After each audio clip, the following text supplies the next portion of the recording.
Motorcycle দিয়ে পাঠায় দেন signal signal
ঘন্টার ভিতরে গোপালগঞ্জকে সন্ত্রাস মুক্ত না করলে সারা বাংলা ঘেরাও হবে।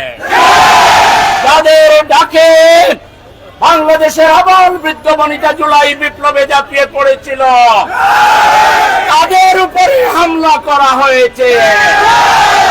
এই হামলা বাংলাদেশের উপরে হামলা, এই বাংলা গণতন্ত্রের উপরে হামলা। আমরা সরকারকে আগেই বলেছিলাম অস্ত্র উদ্ধার করুন, সন্ত্রাসীদেরকে গ্রেফতার করুন। এখন তো বুঝতে পারলেন 24 ঘন্টার ভিতরে গোপালগঞ্জকে সন্ত্রাস মুক্ত না করলে সারা বাংলা ঘেরাও হবে। আমরা 24 ঘন্টার অতিরিক্ত 24 সেকেন্ডও দেখতে চাই না। আমাদের দেশপ্রেমিক সশস্ত্র বাহিনী, সেনাবাহিনী মাঠে আছে। গোপালগঞ্জকে জনতা সব ঘেরাও করে ফ্যাসিবাদ আর মুজিববাদের কবর রচনা করো। এরা কোন মানুষ নয়, এরা হিংস্র জানোয়ার। এরা বাংলাদেশের শত্রু, এরা ভারতের গোলাম, এরা দাবেদার, এরা আমাদের বিপ্লব হাইজ্যাক করতে চায়। বাংলাদেশের একজন মানুষ বেঁচে থাকতে ফ্যাসিবাদীদেরকে বাংলাদেশে আমরা আর মেনে নেব না।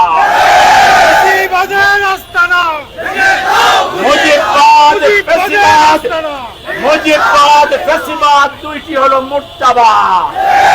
এটা মৃত। এটাকে যারা সহযোগিতা করবে, প্রশাসনের কোন দুর্বলতা আছে কিনা মাননীয় ইউনূস সাহেবকে এটা দেখতে হবে। কেন এই জনসভাকে আগে প্রটেক্ট করেন নাই? কেন রাস্তায় নামতে পারল? আপনাদেরকে যার জবাব দিতে হবে। আমরা আমাদের তরুণ নেতাদের নিরাপত্তা চাই। একটা তরুণ নেতার গায়ে যদি কোনো আঁচড় লাগে, বাংলাদেশের কোটি জনতা রুখে দাঁড়াবে। সংগ্রামী ভাইরা আমার, আমরা আগামী 19 তারিখে এই সন্ত্রাসের বিরুদ্ধে, ফ্যাসিবাদের বিরুদ্ধে, মুজিববাদের বিরুদ্ধে লড়াইয়ের অংশ হিসাবে আগামী 19 তারিখে সরহদি উদ্যানে আমিরে জামাত ডাক্তার শফিকুর রহমান জাতীয় সমাবেশ আহ্বান করেছেন।